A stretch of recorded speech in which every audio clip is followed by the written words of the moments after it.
onde o trabalho se encaixa em nossa busca por felicidade de um modo geral. Em que grau a nossa satisfação no trabalho afeta a nossa satisfação e nossa felicidade com relação à vida? Essas são as perguntas que abrem o vídeo 9 da série de vídeos que comenta a obra Arte da Felicidade no Trabalho.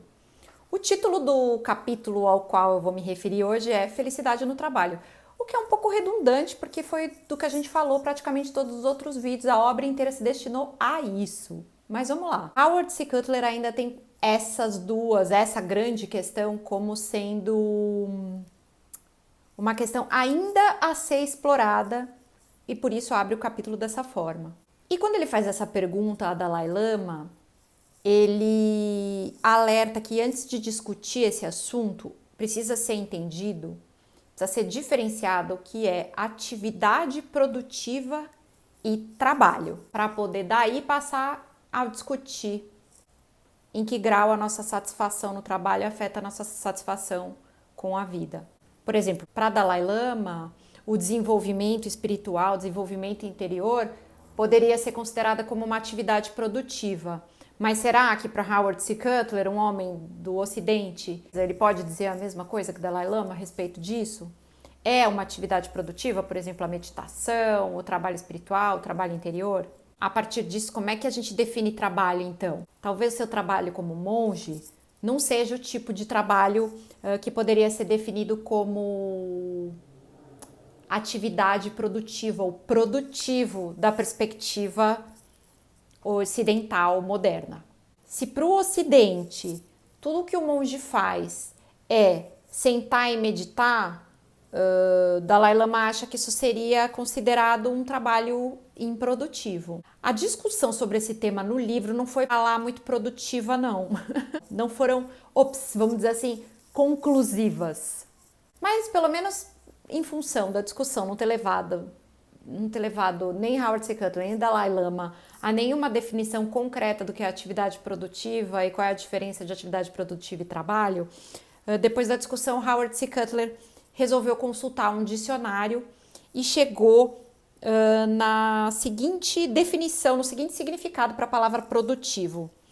Produtivo é o mesmo que levar adiante.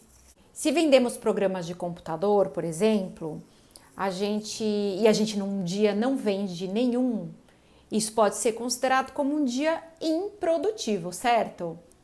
Depende. Dalai Lama entende que ainda assim a gente pode sim ter uma sensação de realização, mesmo quando num dia de trabalho em que se destinaria a vender alguma coisa, não se vendeu nada.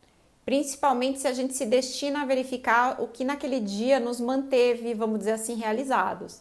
A gente pode ter contribuído com uma intenção positiva ao conversar com outras pessoas, com colegas de trabalho, por exemplo. É claro que ainda assim temos boletos a pagar. Eles vencem.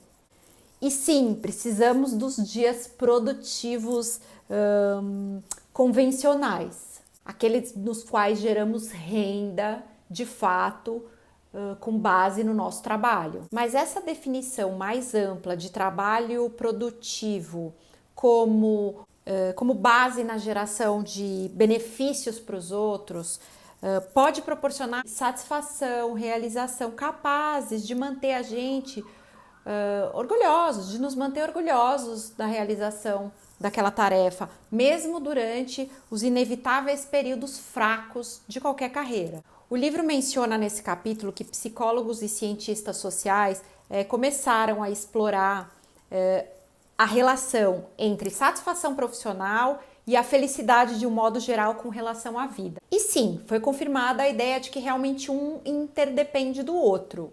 Interdepende. A relação sólida entre satisfação no trabalho e felicidade na vida ficou sim evidenciada a partir de vários estudos que deram início na década de 50. A satisfação com o trabalho tende a fazer com que o indivíduo se sinta mais feliz com relação à vida de um modo geral. E a felicidade com relação à vida de um modo geral também tende a fazer com que o indivíduo se sinta mais feliz no trabalho. As mais recentes pesquisas realizadas com relação à felicidade de um modo geral, a felicidade humana, convergem para a sabedoria budista de Dalai Lama. Devemos começar a nos voltar para dentro, reformulando nossas atitudes e os nossos pontos de vista, refazendo nossos próprios olhares sobre como vemos as coisas. Essa última parte é minha, não é do livro, não. O capítulo cita Dr. Ed Diener, professor de psicologia da Universidade de Illinois e um dos principais pesquisadores no campo do bem-estar subjetivo, que concluiu: parece que o modo como as pessoas percebem o mundo é muito mais importante para a felicidade do que as circunstâncias objetivas. E alega que existe um sólido conjunto de evidências que sustentam essa conclusão que ele tirou de seus estudos. Por isso, apesar da nobre tentativa dos cientistas e dos pesquisadores de quantificar exatamente como a satisfação com relação ao trabalho pode contribuir na satisfação com a vida de um modo geral, é difícil generalizar. E trata-se, portanto, em grande parte, de uma questão mesmo individual, como o próprio Dalai Lama preceituou durante toda a obra. Howard C. Cutler, ainda não contente com aquela resposta que Dalai Lama deu, já mencionada aqui num vídeo anterior da série, quando perguntado sobre o que ele fazia, ele disse: não faço nada. Então ele foi lá e perguntou de novo: qual é o seu trabalho no mundo, Dalai Lama? Qual é o seu emprego? Daí Dalai Lama deu aquela resposta, né? Bom, o trabalho de um monge é o estudo e a prática do budismo. Assim sendo, o mais importante é servir aos outros por meio da espiritualidade, por meio da minha própria experiência. Portanto, quando dou palestras, estou buscando compartilhar com as pessoas uma compreensão do que é benéfico, do que é uma vida significativa, de acordo com a minha própria experiência. A parte mais importante da minha vida diária, ele diz, transcorre como monge, como um praticante budista. Desse modo, estudo e prática budista são minha única profissão. Do contrário, não tem mais nada. Zero. Aí Howard C. Cutler, vamos dizer assim, entender um pouco melhor essa questão. O trabalho dele em relação ao Tibete, por exemplo, é na verdade parte da sua vida prática, espiritual, diária. A prática de alguém que acredita que ajudar os outros é sim a mais alta meta de um praticante espiritual. Nesse momento, finalmente, Howard C. Cutler entendeu por que Dalai Lama afirmava não fazer nada ao falar de seu trabalho. Ele é alguém que fundiu completamente o ser com o seu trabalho.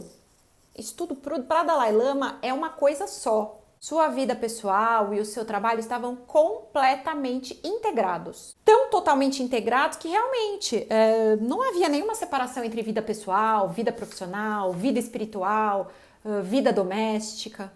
E como ele não separava um conjunto específico de funções e destinava a chamar essas funções então de trabalho, ele não tinha trabalho. Entende? Não faço nada, é o que ele diz. Ele é sempre o mesmo em qualquer lugar.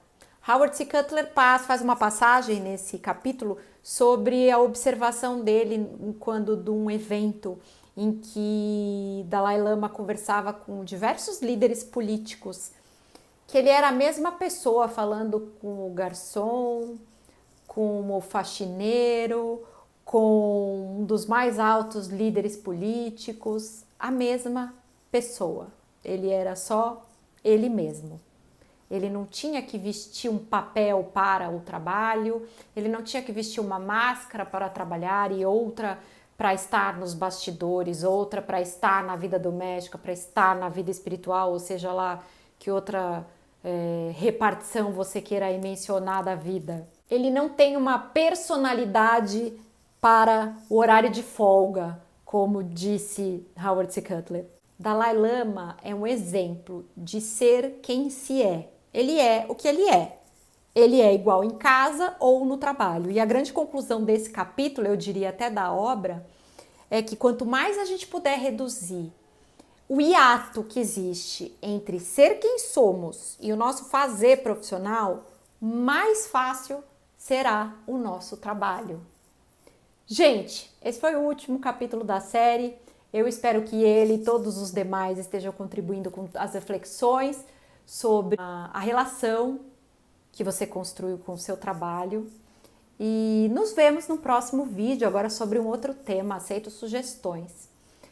Curta, comente, compartilhe com quem mais você acha que esse vídeo pode ajudar. Enfim, é isso. Um beijo! Tchau!